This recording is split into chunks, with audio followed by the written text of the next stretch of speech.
Okay. Hello, everyone. This is Kirk Bangstad uh, from the Minocqua Brewing Company, and we are starting office hours on Tuesdays, which I will be doing every Tuesday at 1 p.m. Patty Vasquez will be doing office hours at 1 p.m. on Mondays, and then we'll be doing our Up North podcasts at 1 p.m. on Wednesdays with Patty, me, and whoever else other the guests will be. Office hours are hosted live on when we do it, but they are only sent to members of our Substack subscription, our paying members, so they can listen to later. So what you're hearing now is everybody is able to listen to it, but we'll send the recording and the video only to paid subscribers on Substack.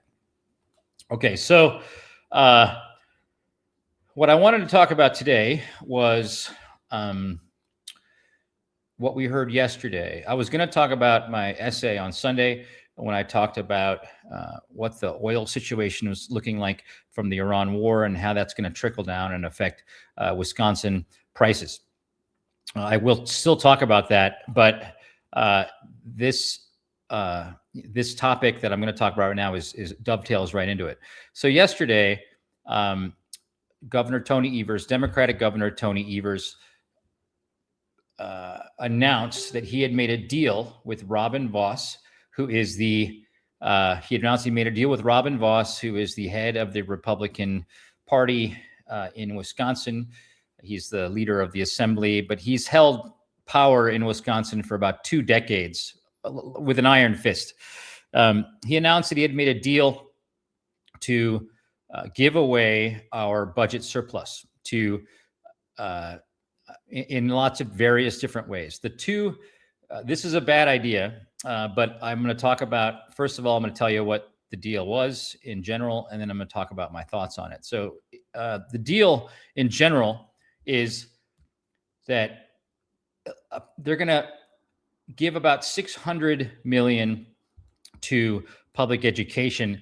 However, it really means they're only going to give to $300 million to public education, because some of that is voucher school monies, which is private education, and some of that is special education dollars, which was already put into the budget for this year anyways. So it doesn't really count. And a lot of that $300 million will be in property tax relief, because so many school districts have had to raise their property taxes because the state wasn't helping them. At the end of the day, the good thing about this deal, which was relief for public schools, ends up being about 20% of the total budget surplus that we had, which was something to the tune of like $2 billion. 20% to public education is not enough, in my opinion. However, that's not the terrible part of this deal. The terrible part of this deal is that Evers agreed to give out $850 million, which is like, you could say 60 to 80% of the total surplus, to one-off payments of $300 per Wisconsinite who had paid I believe their income taxes last year. So just think about $300 to whoever, files the claim. Is obviously $300 is great for anybody living paycheck to paycheck, but you're going to go through that. It doesn't even pay for rent in Wisconsin. It's going to get used up within a month, and which means that you're basically lighting that money on fire, as opposed to investing it for the future of Wisconsin in lots of different ways. So, I have a big issue with that. And ultimately the issue is, and I wrote about this morning in an essay, and I was all over Facebook and Threads yesterday. And this is the problem with that. So Evers didn't need to do that. Nobody was asking Governor Evers to make a deal with the Republicans to give away this budget surplus. On the contrary, for months, I've had Senator Chris Larson on our podcast.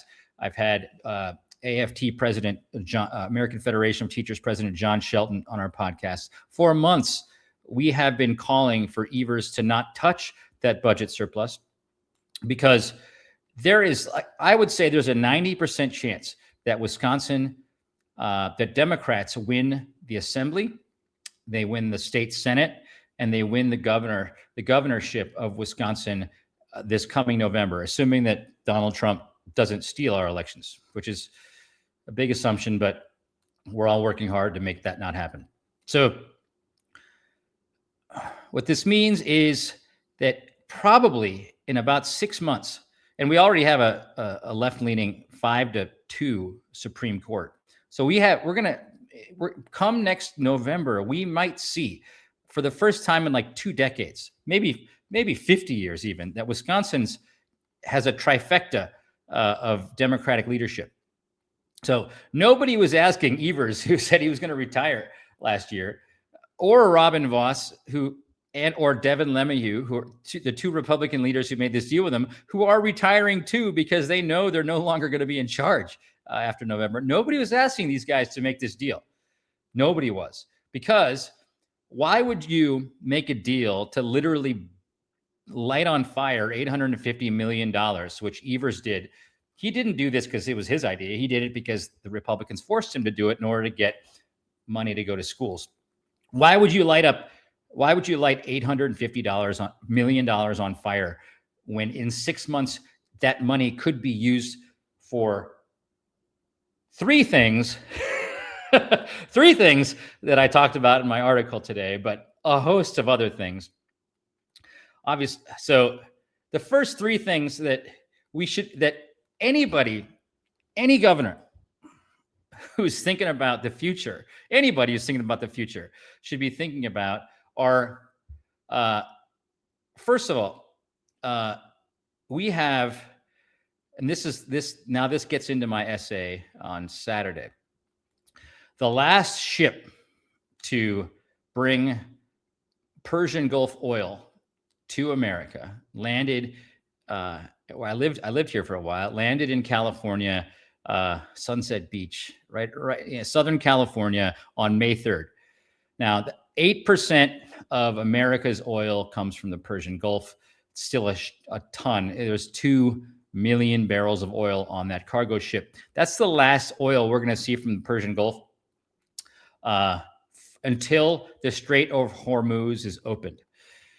And from what I've read, and all the links are in my essay on Sunday that I wrote on Sunday, from getting oil from the Persian Gulf to getting it through refineries and getting it to the Midwest takes about 15 weeks. So if that oil is coming into Wisconsin, and some of it will be, however, some of it won't be, but some of it will be, it's going to take until about August to get that oil. And which means that we have a 16-week lag where we're not going to get any oil coming from the Persian Gulf to Wisconsin, which means that's going to cause a shortage of oil, at least from the Persian Gulf, which will raise prices. Now, lots of people say that's correct, that we make a lot of our own oil.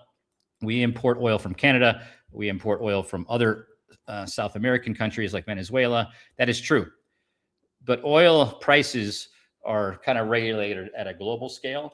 And if there's a shortage of oil in America, the price of oil goes high no matter what.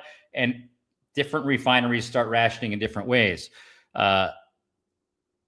Also, diesel oil, because diesel is not as in demand as gasoline, but it is in demand. There's less of a stockpile in America of diesel oil than there is of gasoline. And that's from an article in Forbes. I linked to the source. I'm not just talking out of my ass, even though I do talk out of my ass a lot, but I'm not talking out of my ass on this point. Diesel fuel, and that's the reason it's higher now than gas, is there's more likelihood, it's more scarce. And so when there's a shortage of fuel, the price of diesel goes higher quicker. The problem with that is that the price of is that farmers use diesel to plow their crops, raise, to make food, and trucks use diesel to bring that food to our grocery stores. So it is inevitable because of Trump's Iran war that it's already happening. The price of gas is through the roof, but it is much more likely that the price of gas is going to go way through the roof now that the last tanker of oil has arrived on American shores on May 3rd with 2 million barrels. Once we don't have any more oil coming, all the refineries have to start being frantic about where to find that oil. Now, another thing, America makes a lot of oil. Do you remember when a bunch of the oil execs were seen meeting with Trump before he got elected president? I'm sure at that meeting, Trump said, I am going to be your huckleberry and have you make a gazillions of dollars if you help me get elected. Don't worry, I will do everything you want and more to make you guys rich. So American oil executives are selling the majority of our oil right now to Europe because Europe doesn't make as much oil as we do, nor do they make as much oil as the Middle East. And they are hurting because the Strait of Hormuz is closed too. So American oil executives are selling oil to the highest bidder. And right now that's Europe. So even if the working class in America, can't afford the oil at our own pumps, do you think Trump is going to tell oil executives to divert that oil to America as opposed to selling it to the highest bidder where they could get even richer and buy their second yacht? I don't think Trump's going to do that because he's robbing us blind right now too and using the Iran war to enrich himself and his family. So I have a feeling, all this being said, I have a feeling that oil prices, especially diesel oil, are going to go through the roof come August in Wisconsin and all over America. And I believe that because diesel is going to go higher than the others, that means that food prices, which are linked to diesel, given farmers and given the trucks, is also going to go through the roof. Price of food in general, the inflationary prices are going to go through the roof. So I wrote about this on Sunday. I worry that the working class in Wisconsin who live paycheck to paycheck may be priced out of food come August, September, or November. And that is alarming. Is an alarmist thing to say. Now, normally, if you can't afford food, you can get SNAP benefits, which is it's a new word for welfare. Trump's big, beautiful bill reduced SNAP benefits by 20%. So now, about 46,000 more Wisconsinites are not going to be able to get SNAP benefits that got them before, meaning that at a time when we're going to see inflationary prices go sky high, the federal government's ability to help us is decreasing. So we're losing SNAP benefits and we're losing Medicaid benefits, healthcare benefits, healthcare money. So that's a crucible for a lot of pain in Wisconsin come the fall. So if you were a governor of Wisconsin and you saw on the horizon that it's possible that there could be a shortage of gas, a shortage of food, or at best just escalating prices, wouldn't you want to figure out a way to try to gird the state for that? Because you can't rely on the federal government. They've already slashed prices coming into Wisconsin. Guess what? We have a surplus, or we had a surplus until yesterday. Wouldn't you want to keep that money as a surplus in the state of Wisconsin when you have such a predictable, painful moment coming down the pike in the fall. Wouldn't you not want to touch that money until you actually knew it was going to happen? And not only wouldn't you not want to touch it, wouldn't you want to actually potentially use that money to potentially buy shelf-stable food right now and stock up in Wisconsin so that you could sell it at reasonable rates when shortages might occur? That is what I said Governor Evers should do. Obviously, Governor Evers has a bunch of Republicans in the Senate. And I said, listen, Trump has a bunch of rubber stamping Congress, or he disobeys Congress all the time. He also disobeys the judiciary. If Trump is disobeying the judiciary and running roughshod over the other branches of government, what's stopping the governor of Wisconsin doing that? To me, I say, keep on do it. Let them take us to court. In the meantime, we've just given money. We've just stopped a food shortage in Wisconsin. Let them sue us for feeding the hungry. Let them sue us for feeding the hungry, right? It's called looking outside the box, and it's called being okay being sued, which I dare say I dare anybody running for governor. I bet everybody running for governor right now, it hasn't been sued as much as I have. And it rolls off my back, folks. It rolls off my back. So anyways, that's the first reason why it's a really bad idea to make a deal that lights $850 million out of like $1.8 billion, light it on fire by giving it away as $300 checks to Wisconsinites.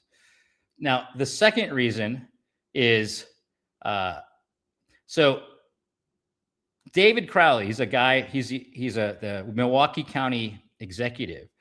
He was quoted by cable news last Monday saying, it looks like because of the rising fuel costs, it looks like Milwaukee County is probably going to run $1 million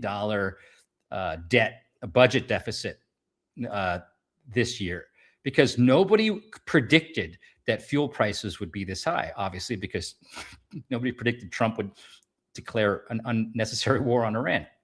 So now, not only are we worried about fuel and food, but they say they're going to have to cut government services in Milwaukee because you have a certain amount of money budgeted for a certain amount of things. And if you run $1 million over, everything else has to backfill somewhere. So if you were the governor of Wisconsin and your biggest city is saying that's going to have $1 million budget shortfall through no fault of their own, don't you think it'd be wise for that governor to say, oh, maybe this isn't just going to happen in Milwaukee. Maybe it's going to happen all over the place because fuel is high everywhere. And maybe if I have almost a $2 billion surplus, that I would think about potentially how to spend that money to get these municipalities through these dark days of inflation that's surely coming because of this Iran war. Don't you think that would be a smart way to be proactive as opposed to reactive? Third reason why we shouldn't be lighting our budget surplus on fire. Now, I guarantee you, when this video gets released on Facebook and Substack, and Facebook primarily, there's tons of trolls and we're big on Facebook. Tons of Republicans will be like, it's my tax dollars. I want it back. They're collecting too much anyways. $300, bro. $300. Is $300 going to make or break your life? It's going to be spent before July. And God bless you for spending it and buying what you need to buy, but it's going to be spent before July and then it's gone. When $850 million could be spent towards programs that could benefit us all for years down the road. So don't give me that. It's our money. Give it back to us. So the third thing, this is obvious. It just so happens that it seems like we have a once in 100-year flood about every year these days in Wisconsin. We had this huge flood in Milwaukee last August. We had a huge flood in half the state a couple of weeks ago. biggest brunt of it seemingly was in Outagamie County, where Appleton is, and a town called Shiocton was completely underwater. Evers is still begging Trump for relief, disaster relief from the first flood in Milwaukee last August. For this last flood, he wrote a letter specifically to our Republican Congressman and Senator Ron Johnson, because the reason we didn't get flood relief, was because Evers was a Democrat. Trump picks and chooses who he gives debt relief to, what state he gives debt relief to, based on whether or not the governor is a Republican or a Democrat. So this time around, Evers was like, well, a call from me isn't going to work with Trump. So maybe if I beg Wisconsin's Republican congressman to ask Trump for some flood relief, maybe he'll give it to us. So we're still working to claw back our own federal tax dollars to help literally bail us out from a flood. And we don't have that money from the federal government, and chances are we're not going to get it. Wouldn't you think a governor of Wisconsin who has an almost $2 billion budgetary surplus might want to spend that money on disaster relief for the folks who are underwater right now? So those are three other ways that we could use this surplus that are seemingly very important and very proactive. And so to me, why did Governor Evers do this? Why did he do this? And all I can think about is he's leaving office and he wants another sentence on his eulogy. He wants himself to look good as opposed to helping Wisconsin, because there's such a big chance that more of that money could have been used and spent in a smarter way if he would have just waited. Now, I want to pivot. So that's the reason why all of you should call if you're from Wisconsin, if you're not, you can't do a whole lot, but if you're from Wisconsin, call your assemblyman or assemblywoman, or call your state senator and tell them to vote no. I believe this is going to get fast tracked in the dark of night, but there's still going to have to be a vote in Congress to give away this money. So call your Democrats and call your Republicans, state representatives, and say, you don't give away this money. Now let's go political, as opposed to just how asinine it was for Evers to do this. Let me first preface, Evers isn't the bad guy. Robin Vos is the bad guy. Trump is the bad guy. Robin Vos has basically made Wisconsin politics dysfunctional for the last 20 years. Robin Vos and Scott Walker were architects of Act 10, which broke the backs of the teachers' unions. They've defunded public schools forever. So the real enemies here are obviously Republicans. However, Governor Tony Evers, in my opinion, hasn't fought hard enough against them. We can see it in this last deal he made, which I believe it's got to be a vanity deal, but it's also in the last two budgets where they bent him over and they railroaded him into signing a budget that gave away the farm, when all he had to do was just say, listen, I'm just not going to sign it. And then the budget would have went back to the previous budget. But he could have stood up and said, no, I'm not going to let you out negotiate me. We're going to be here all night, and you're going to have to sit down and look me in the eye and do the right thing, or else it just bounces back to the other budget. But he signed it because he wanted to show Wisconsinites that he was a guy who could go across the aisle and shake hands and compromise. It was all show, because when you're getting bent over and they're not compromising, but you're the only one compromising, then it means to compromise means you just want to smile for the camera, but you haven't really done anything. So I'm mad at Evers, and I call what this is being a corporate Democrat, and as opposed to being a true progressive fighter. Now, let's talk about what the politics are of this. So I've taken a ton of heat on social media from Democrats in the last 24 hours because I've said, Evers let us down again. And so many people are saying, yeah, but he can't do anything because the Republicans just, they have control of the Congress. And at least he gave money to schools. At least he was able to compromise. We got something. I disagree with that, and and by the way, across the slate of Democratic gubernatorial candidates, almost all of them, I believe, except for Missy Hughes, I think she's agreed with Evers on this, which is crazy, have said that this deal was a bad deal and that Evers shouldn't have done it. But every last one of these gubernatorial candidates are lambasting the Republicans for making this deal, even though that Evers was one of the guys that shook the hand on it. Nobody is willing to take Governor Evers to task because he's a Democrat, and they're all running in a Democratic primary to win for governor. And they know that a lot of people that vote in the Democratic primary don't necessarily read the paper every day and don't really care about state politics, but they're going to vote D in a Democratic primary no matter what. And those people are the ones that love Tony Evers no matter what he does, because he was the only guy standing up for us when the Republicans had all the power. And he's the hockey goalie that kept Wisconsin from going to the dogs for the last 8 years. It's true.